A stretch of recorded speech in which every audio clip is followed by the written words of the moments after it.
My name is Dr. Anthony Levatino. I'm a practicing obstetrician-gynecologist, and I performed over 1,200 abortions. Today I'm going to describe a first trimester medical abortion. This is a procedure in which the mother swallows pills in order to terminate her baby, and it is performed up to the 10th week of pregnancy. The procedure involves 2 steps. Step 1. At the abortion clinic or doctor's office, the woman takes pills which contain mifepristone, also called RU46. RU46 blocks the action of a hormone called progesterone. Progesterone is naturally produced in the mother's body to stabilize the lining of the uterus. When RU46 blocks progesterone, the lining of the mother's uterus breaks down, cutting off blood and nourishment to the baby, who then dies inside the mother's womb. It is important to note that even after it has been taken, it is possible to reverse the effects of RU46 and save the baby if progesterone is administered. The sooner, the better. Step 2.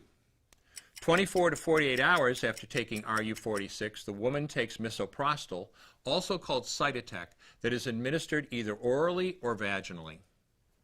RU46 and misoprostol together cause severe cramping, contractions, and often heavy bleeding to force the dead baby out of the woman's uterus. The process can be very intense and painful, and the bleeding and contractions can last from a few hours to several days. While she could lose her baby anytime and anywhere during this process, the woman will often sit on a toilet as she prepares to expel the child, which she will then flush. She may even see her dead baby within the pregnancy sac. At 9 weeks, for example, the baby will be almost an inch long, and if she looks carefully, she might be able to count the fingers and toes. After she has disposed of her baby, the woman may have bleeding and spotting for several weeks. Bleeding lasts, on average, 9 to 16 days. 8% of women bleed more than 30 days, and 1% require hospitalization because of heavy bleeding. The failure rate increases as the pregnancy progresses. If failure occurs, she will usually be offered a surgical abortion. For the mother, medical abortion often causes abdominal pain, nausea, vomiting, diarrhea, headache, and heavy bleeding.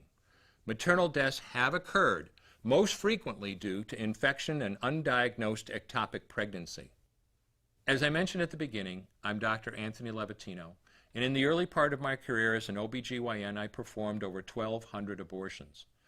One day, after completing one of those abortions, I looked at the remains of a preborn child whose life I had ended, and all I could see was someone's son or daughter. I came to realize that killing a baby at any stage of pregnancy for any reason is wrong.